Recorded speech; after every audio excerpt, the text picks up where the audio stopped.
وعندنا من المصطلحات خير يا طير. خير يا طير مصطلح يطلق على تهدئة الأمور وتعجيب المشكلة، والكلمة هنا من الطيارة أي تشاؤم. فإذا شفنا واحد صار له مشكلة وهذه يقول عشان يبي يهدي الأمور إن شاء الله خير، خير يا طير، خير يا طير، عشان يهدي الأمور ويسوي تسوية وياهم حق حل المشكلة.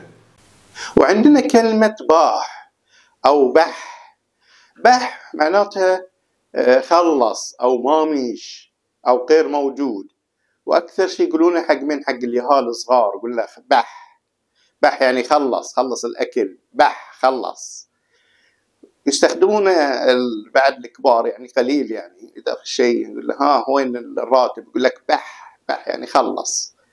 فهذه كلمة يستخدمونها حق الشيء الغير موجود، أو خلص بمعنى خلص.